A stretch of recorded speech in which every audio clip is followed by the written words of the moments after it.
a spiritual path, I would say.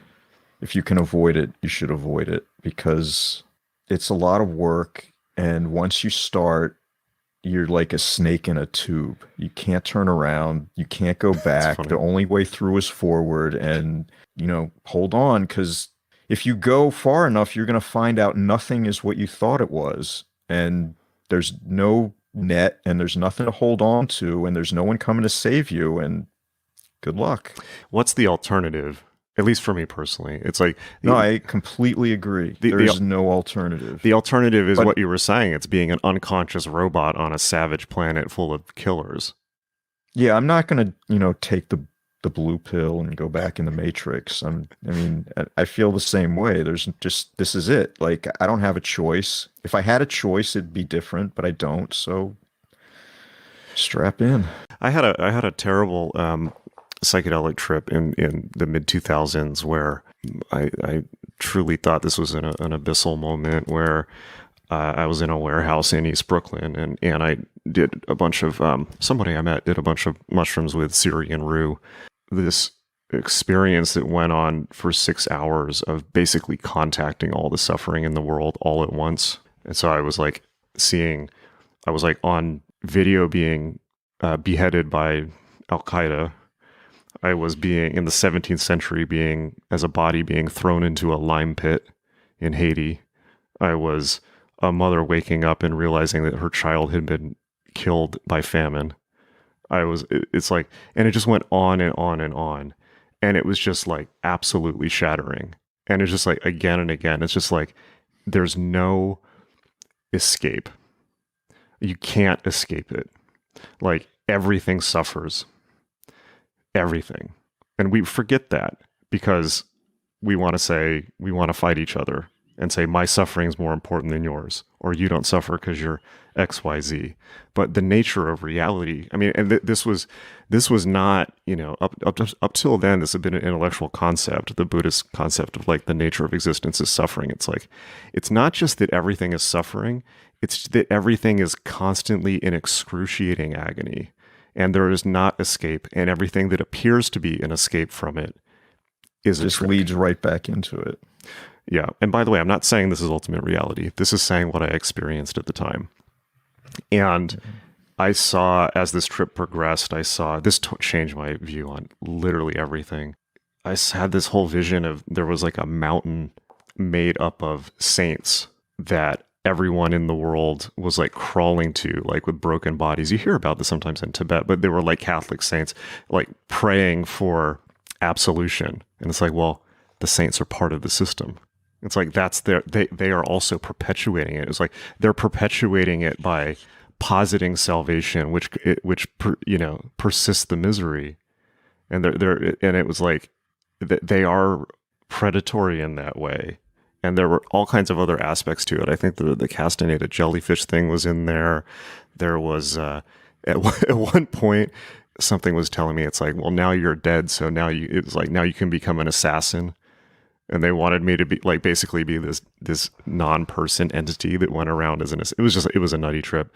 But then I got to a point where I got to the outer rung of this whole, and basically I was experiencing the whole system of the world as a closed loop of suffering. And I got to the point where I saw the outer ring of it almost it's interesting we're talking about this, encircling the planet like a layer of atmosphere. Like the ice ring around Antarctica. Yeah, absolutely. But it was made up of the bodhisattvas. And they're all praying with compassion for this. And it's just like a ring of Buddhas, which I have no doubt exists. We're all praying with compassion for this. And the final message was, you cannot escape suffering, but you can have compassion for it, in which case you win the game, but you still suffer. Yeah, that's exactly what Gurdjieff was talking about. Conscious suffering is the path. We undertake spiritual practice, which is conscious suffering, and we engage it, and we learn to become joyful with no cause. And there's nothing in the human realm closed loop system that could possibly do that. This is a realm where one thing eats another to survive. So There's got to be something from outside this closed loop system that will allow us to get out of the problem situation. And you're right, we don't get out of the situation by somehow transcending our bodies or the world, but instead we transcend it by going deeper into the suffering, by becoming aware of it, by being with it. That's what compassion means, to be with suffering. So, yeah, that's the way. And again, this is exactly why I said earlier, like, if you can avoid the spiritual path, you should. Yeah, because that's where it leads. It is. This is exactly where it leads. It leads into nothingness. It leads into compassion, which is being with suffering. Yeah, that's what it's all about. Well, but that's the hope, though, right? It's like you want there to be a solution. And I don't. Well, there is a solution. It's just it requires so much work and so much grace that it's damn near impossible. Yeah. But yet it's available to us all. Yeah, it's such a weird thing about now, like the paradox of the moment that we're in, because I think possibly for the first time ever in world history, there's, despite all the bad things going on in the world, there's this combination of lots of people have leisure time, which they've never had before. People have their basic needs met. There's refrigeration, there's food available. And they also have access to all of the spiritual information they could possibly ever need or want on the internet. It is a perfect situation created for spiritual practice.